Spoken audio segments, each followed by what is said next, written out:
बिस्मिल्लाहिर्रहमानिर्रहीम। बेटा ninth biology का आज हमारा 12वां लेक्चर है and we are going to talk about a very important long question that is the causes and effects of deforestation. मैं अगर आपको इधर देखो ना लिखो जो डिफॉरेस्टेशन सब बेटा इसको अटेम्प्ट कैसे करना है इस लॉन्ग क्वेश्चन को। सबसे पहली बात आपने ऊपर लिखनी है डेफिनेशन और उस डेफिनेशन को आपने डिफाइन यानी उसमें आपने डिफॉरेस्टेशन को डिफाइन करना है। कैसे वो मैं आपको बता। आप लिखेंगे द रिमूवल ऑफ फॉरेस्ट, ठीक है जी, इनटू अच्छा फॉरेस्ट को नॉन फॉरेस्ट लैंड में कन्वर्ट करना।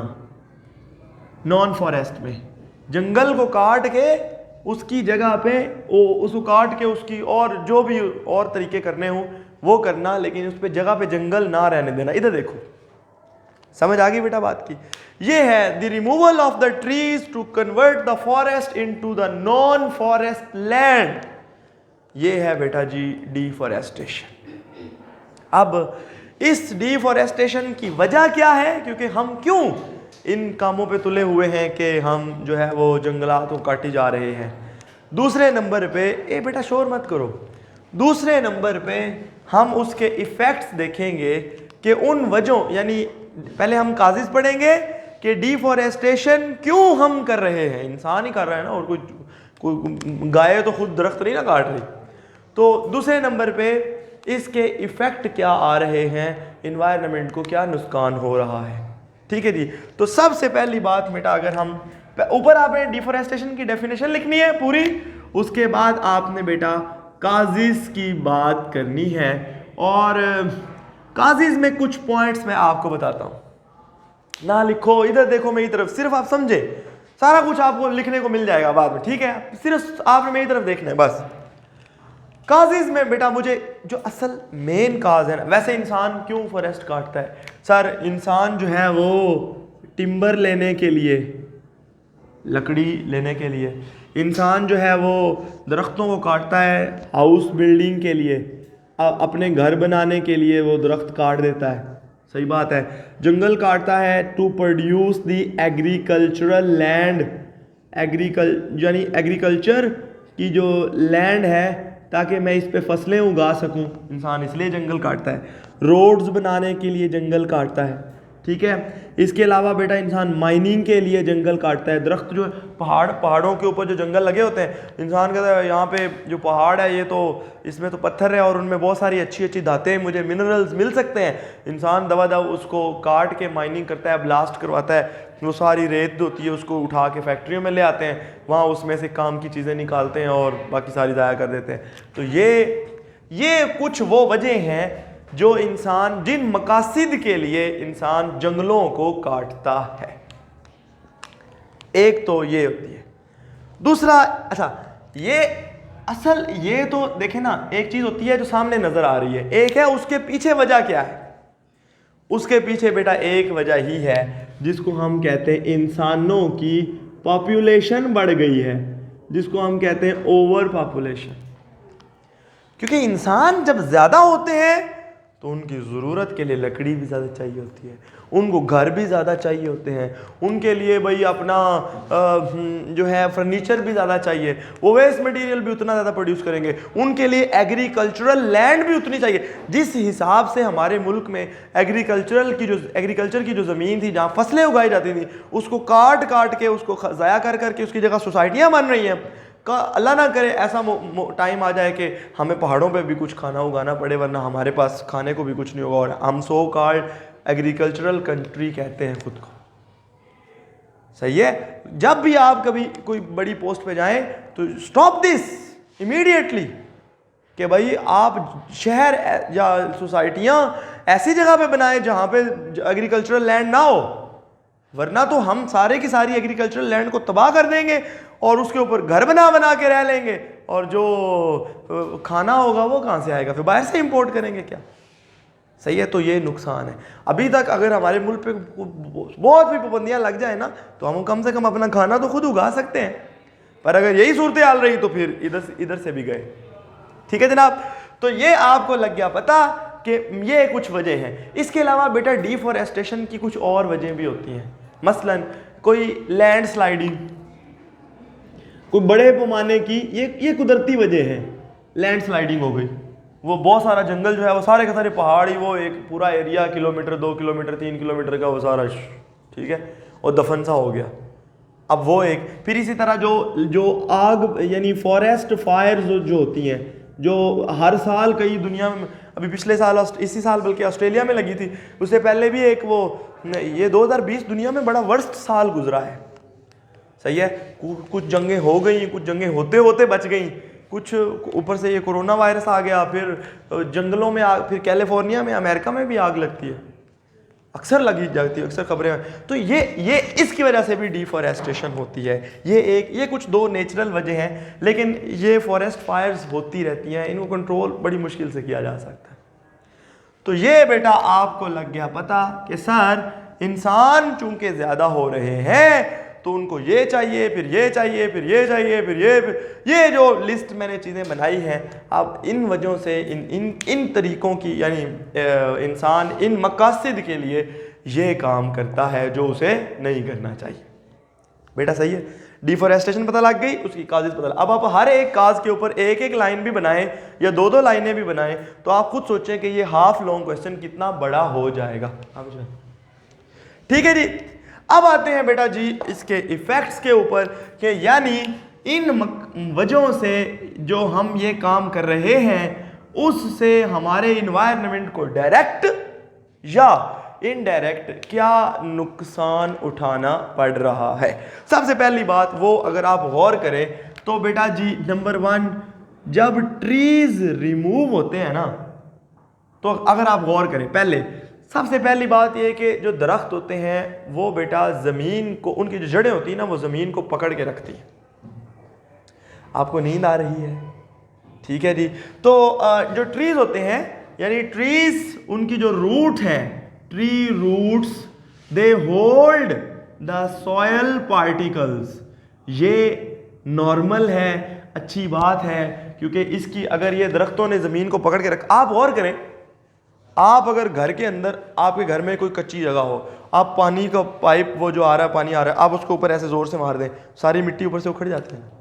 अगर आप घर में जो लॉन है उसमें घास पे मारे तो उखड़ती है नहीं ना, घास ऊपर से वो, ये जो बेटा जो पौधे होते हैं, जो दरख्त होते हैं, उनकी जो उमेर, इधर देखो, उनकी जो जड़ें होती हैं ना, वो ज़मीन को, सॉयल को, ज़मीन के पार्टिकल्स को पकड़ के रखती हैं। सही है। अब आपको पता है कि सख्त तेज़ बारिशें जब होती हैं, जब आप दरख्त रिमूव करेंगे, यानी डिफॉरेस्टेशन जो है वो क्या काम करेगी। अब मैं रेड से ही इफेक्ट लिख रहा हूं, ठीक है, ये नॉर्मल बात थी। Deforestation causes the soil erosion. Soil erosion, erosion किसे कहते हैं? ऊपर से उखड़ जाना। जिस तरह मेटल्स के लिए एक लफ्ज इस्तेमाल होता है कुरुयन, जंग लगना, इस तरह सॉयल इरोजन, कोई चीज ऊपर से इरोड हो गई, उतर गई, सॉयल इरोजन। अब क्या होगा बेटा कि अब एक इलाका है, मतलब पहाड़ी इलाका है, या दरिया कोई ऊपर से ऑब्वियसली दरिया सारे पहाड़ों से आते हैं, पहाड़ी इलाकों से एक दरिया आ रहा है, और उस दरिया के गिर्द जो मिट्टी है, यानी जो उस दरिया के जो रास्ते में मिट्टी पड़ती है, उसको, उसके अंदर काफ़ी दरख्त लगे हुए हैं, उसकी साइडों पे दरख्त लगे हुए हैं। तो क्या होता है कि वो पानी जो आ रहा होता है तेज़ी से, वो मिट्टी को उखाड़ के नहीं लाता, क्योंकि दरख्तों ने मिट्टी के पार्टिकल्स को बड़ी ज़ोर से पकड़ा होता है। ठीक है। या इसी तरह अगर ऊपर पहाड़ों के ऊपर हो जाए, दरख्त कटे हुए हों, वो बहुत ज़ोर की बारिश हो जाए। अगर आपने कभी गौर किया हो, कुछ जो जब गांव के लोगों में आप जानते होंगे, कुछ लोग, हम लोगों के अपने घर की कभी छतें जो थी वो कच्ची हुआ करती थी, उसके ऊपर मिट्टी होती थी, जब बारिश आती थी तो काफ़ी सारी मिट्टी ज़मीन पे तशरीफ़ ले आती थी। समझ रहे हैं ना बात को आप? ये है बेटा बात, जब मिट्टी नीचे आ जाती है आहिस्ता आहिस्ता, तो वो अगर खुद सोचें कि पहाड़ों के ऊपर 10 किलोमीटर के एक रेडियस के अंदर बड़ी सारी बारिश हुई है, जब बारिश हुई है तो बहुत सारी मिट्टी वहाँ से उखड़ के आएगी ना, अगर दरख्त नहीं होंगे कि नहीं। बेटा समझ आई? ये जो सॉयल इरोजन है ना, ये नुकसान करती है। कैसे नुकसान करती है? नंबर 1, इस सॉयल इरोजन के, यानी इफेक्ट में मेन इफेक्ट जो है ना वो क्या है? Soil erosion. अब सॉइल इरोजन से क्या क्या होगा? नंबर 1, सॉइल इरोजन से बेटा होगा जमीन की ऊपर वाली तह के ऊपर जो अच्छी अच्छी न्यूट्रिएंट्स होंगे, क्योंकि देखें सबसे ज़्यादा न्यूट्रिएंट्स ज़मीन की ऊपर वाली सतह में होता है जिस पे हम पौधे उगाते हैं, ठीक है, वो सारे के सारे ऊपर से उतर जाएंगे। तो हम कहेंगे द वाटर फ्लोज आउट या इरोड्स आउट, ठीक है, the minerals and salts containing layer of the soil. जमीन की जो ऊपर वाली तह है जिसमें मिनरल्स हैं और बड़े न्यूट्रिएंट्स हैं, जो अच्छी अच्छी चीजें जिनसे पौधे अच्छे उग सकते हैं, वो उनको ऊपर से उखाड़ के ले जाएगा, वॉश कर देगा, वॉश आउट कर देगा। ये अच्छा लफ्ज है, ठीक है जनाब। ऊपर से उखड़ गया तो नीचे जमीन फिर वो नहीं रहे। दूसरे नंबर पे बेटा इसकी वजह से दरिया, देखें एक दरिया बहता है, अब आहिस्ता आहिस्ता उसमें मिट्टी आनी शुरू हो गई, पीछे से मिट्टी आती आती तो वो दरिया ऊंचा होता जाएगा ना। आप लाहौर की नहर देखते हैं, हर साल वो फिर साफ करने, मैंने आपको बताया था, वो साफ करनी पड़ती है, उसमें से वो क्रेन लगा के और मुख्तलिफ तरीकों से वो उसको क्लीन करते हैं, उसमें से मिट्टी उखाड़ते हैं, अदरवाइज तो वो नहर में जितना पानी आता है वो सारा बाहर आ जाए। तो अगर दरियाओं के अंदर आहिस्ता, इसे कहते हैं बेटा, हम कहेंगे जो है ना दरिया वो है चोक हो जाते हैं, choking of the river with, river delta कह देते हैं, विद मड एंड सिल्ट, यानी ये वो चीज़ें हैं, यानी वो कीचड़ सा और रेत प्लस मिट्टी, ये सारा कुछ दरिया में आता जाता है और वो आराम से नीचे बैठता जाता है, और दरियाओं की जो वाटर हो, जो दरियाओं वो ऊंचे हो जाते हैं और पानी फिर, इसे क्या कहते हैं हम? फ्लड्स। ये सारा कुछ अब सॉइल इरोजन की वजह से हो रहा है, ठीक है जी। एक तो अच्छे अच्छे न्यूट्रिएंट वॉश हो गए, दूसरे नंबर पे क्या हुआ, जो फ्लड्स आ गए। फ्लड कैसे है मैंने बता दिया। फिर मुझे एक बात बताएं, यही दरिया जब जाएगा डैम के अंदर, आपको पता है दरियाओं के ऊपर लोग डैम बनाते हैं, डैम के पीछे पानी की स्टोरेज के लिए एक बहुत बड़ा जखीरा होता है पानी का, ठीक है जी। तो वो वाटर होल्डिंग कैपेसिटी क्या हो जाएगी, साफ जाहिर है जब एक झील है उसमें मिट्टी बढ़ती जाएगी तो डैम्स भी आहिस्ता आहिस्ता मिट्टी से भर जाएंगे। तो this decreases the water holding capacity of dams, ठीक है जनाब। तो ये वो पहला इफेक्ट है और उसकी वजह से होने वाले सारे मसले हैं जो मैंने आपको बेटा बताए, डिफॉरेस्टेशन और उसके होने वाले, यानी उसकी वजह से जो सॉइल, दरख्त काटेंगे मिट्टी उखड़ेगी, मिट्टी उखड़ने से जो 3 नुकसान होते हैं वो मैंने आपको बता दिया। अच्छा अब आते हैं एक दूसरी चीज़ की तरफ, वो अगर आप गौर करें तो आपको पता है जो फॉरेस्ट हैं hold large number of biodiversity. कितनी दुनिया की ऐसी मखलूक़ात हैं जो जंगलों में रहती हैं, राइट फ्रॉम बोथ। अब तुमने ये किया ना तो मैं आपको उल्टा लटका देंगे यहाँ पे। तो जो फॉरेस्ट, यानी बेटा बहुत सारी जिंदा चीज़ें ऐसी हैं, कीड़े हैं, मकोड़े हैं, गधे हैं, वो सारे के सारे जंगल में बहुत सारी चीज़ें रहती हैं। अब अगर आप जंगल को काटेंगे तो क्या आप उन सारी चीज़ों का घर, हैबिटेट डिस्ट्रक्शन हो रही है कि नहीं हो रही? तो जिसकी वजह से क्या होगा, यानी डिफॉरेस्टेशन फिर क्या करती है, यानी ये ऊपर मैंने पॉइंट लिखा, फिर डिफॉरेस्टेशन क्या करती है, डिफॉरेस्टेशन की वजह से हैबिटेट डिस्ट्रक्शन होती है। हैबिटेट डिस्ट्रक्शन की वजह से वो सारी की सारी जो स्पीशीज हैं, वो सारी की सारी जिंदा चीजें, उनका सर्वाइवल खतरे में पड़ता है, और उसकी नुकसान की वजह से अगर वो सारी चीज़ें दुनिया से ख़त्म हो जाए, तो आपको मैंने बताया था अगर एक स्पीशी इकोसिस्टम से रिमूव हो जाए तो उसकी वजह से जितने नुकसान हो सकते हैं वो मैंने आपको उस दिन बताया भी था, जब मैंने वो स्टेबिलिटी और वो कल के लेक्चर में जब मैंने कहा था बायोडाइवर्सिटी जितनी ज़्यादा होगी उतना स्टेबल इकोसिस्टम होगा। तो अगर मुझे एक बात बताएं, अगर बायोडाइवर्सिटी में से एक स्पीशी कम हो गई, फिर दूसरी भी कम हो गई, फिर तीसरी भी कम हो गई, क्यों? इस वजह से, तो क्या नुकसान होगा हमारे सिस्टम को? क्या लो सिस्टम अनस्टेबल हो जाएगा? यस, डिस्टेबलाइज हो जाएगा, मेंटेन नहीं रहेगा इकोसिस्टम, उसके अंदर बैलेंस नहीं रहेगा। तो ये वो दूसरा पॉइंट है बेटा जो इफेक्ट है, इसको ऊपर आप पूरा लिख सकते हैं। Because the forest they hold large number of the different other species, यानी they maintain our ecosystem by housing, by inhabiting such a large number of living organism. सही है। When we deforestation leads to habitat destruction of those species, यानी उनको उनका घर नहीं मिलता, which leads to the threat to their survival, उन species का सर्वाइवल खतरे में पड़ता है, एंड अल्टीमेटली इंसान का सर्वाइवल खतरे में पड़ता है। क्यों? क्योंकि वो स्पीशीज इंसान के लिए जरूरी है। अगर वो ना हो तो हमारा इकोसिस्टम बर्बाद होता जाता है आहिस्ता आहिस्ता, और एक टाइम आएगा कि ये टोटली कोलैप्स कर सकता है। ठीक है जी। अब आखिरी एक तीसरा पॉइंट आप गौर करें तो वो ये है कि जो ट्रीज है ना, जो ट्रीज हैं वो रिमूव करते हैं कार्बन डाइऑक्साइड को, CO2 को जज़ब कर लेते हैं। आपको पता है पौधों को फोटोसिंथेसिस करने के लिए क्या चाहिए होता है? कार्बन डाइऑक्साइड, लाइट और वाटर, पता है ना। क्लोरोफिल भी, क्लोरोफिल तो उनके पास होता ही है। तो कार्बन डाइऑक्साइड को जो चीज एब्जॉर्ब करती है ना वो है दरख्त। अब डिफोरेस्टेशन क्या कर रही है? जब दरख्त काटेंगे, डिफोरेस्टेशन करेंगे, दरख्त काटेंगे, तो मोर कार्बन डाइऑक्साइड इन एटमॉस्फेयर होगी कि नहीं भाई?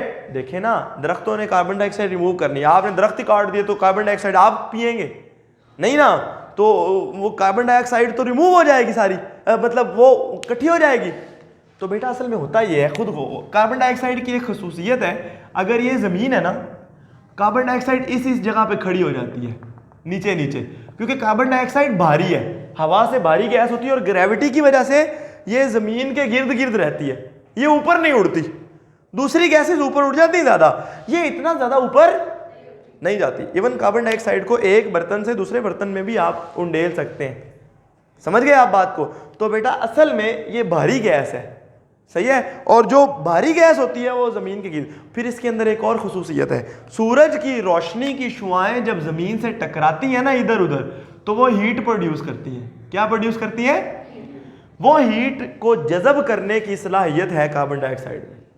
तो जब कार्बन डाइऑक्साइड इधर सारी इकट्ठी हुई है, गुलाफ बना हुआ है, खुद सोचें आपके गिर्द एक धुएं का गुलाफ है और सारा गर्म है, तो आपको गर्मी लगेगी ना, जिसकी वजह से इसे कहते हैं ग्लोबल वार्मिंग। क्या कहते हैं बेटा? यानी अगर मैं इंग्लिश में बताऊं तो the trees remove carbon dioxide from the environment, from the atmosphere, the deforestation leads to the accumulation of carbon dioxide in the atmosphere leading to global warming. कैसे? क्योंकि कार्बन डाइऑक्साइड उस एनर्जी को, उस गर्मी को जज़ब कर लेती है। बेटा ना लिखो, इधर देखो। अच्छा, उसके बाद वो जो हीट प्रोड्यूस हुई, अब हमारा इकोसिस्टम गर्म हो गया। आपको याद होगा पिछले साल इसी अक्टूबर के महीने में 25 अक्टूबर को हमारी एकेडमी का ट्रिप गया था, और उस दिन ठंड थी अच्छी खासी, बल्कि जाते हुए मोटरवे पे अच्छी खासी धुंध भी थी, सही है। और अब आप इस साल का मौसम चेक, ये पिछले साल की बात है, आप इस साल का मौसम चेक कर लें, सही है। ये है बेटा ग्लोबल वार्मिंग। और इसकी वजह से क्या होता है? देखें, जिन ग्लेशियर्स ने आहिस्ता आहिस्ता पिघल के पूरे का पूरा साल हमें पानी देना होता है, वो अचानक पिघलते हैं, 6 महीने फ्लड्स और 6 महीने कुछ भी नहीं, वो खत्म हो जाते हैं जल्दी। समझ रहे हैं ना? देखो एक ग्लेशियर है, उसने आहिस्ता आहिस्ता पिघल के 1 साल तक हमें, या 6 महीने तक हमें पानी देना था, या 1 साल तक पानी देना था। अब अचानक वो जल्दी पिघल गया, जल्दी पिघला तो सारे फ्लड आ गए, क्योंकि वो जल्दी पानी आ गया सारा। जब फ्लड्स आए, फ्लड्स के बाद कुछ भी नहीं बचा। क्यों कुछ नहीं बचा? क्योंकि ऊपर तो बर्फ रही ही नहीं, तो पानी कैसे आएगा? तो इसकी वजह से जो नुकसान है वो आप सबको पता है। खाना कैसे आएगा अगर पानी नहीं होगा तो? ठीक है जी। तो ये बेटा ग्लोबल वार्मिंग के सारे ग्लोबल वार्मिंग के नुकसान जितने भी हैं उनको हम दरख्तों के साथ एसोसिएट कर सकते हैं। अल्हम्दुलिल्लाह एक काम अच्छा हुआ है कि पाकिस्तान को, पूरी दुनिया को ग्लोबल वार्मिंग के हवाले से यूनाइटेड नेशन ने एक टास्क दिया था कि आप इतने दरख्त लगाएंगे। तो 2030 में जो काम पूरा करना था पाकिस्तान ने वो अब कर लिया है, उतने दरख्त हमने लगा दिए और उनके इफेक्ट आने शायद शुरू हो जाएं, अल्लाह करे। अच्छा ही हो कि नहीं। तो ये बेटा एक जो है ना वो इसका इम्पैक्ट है।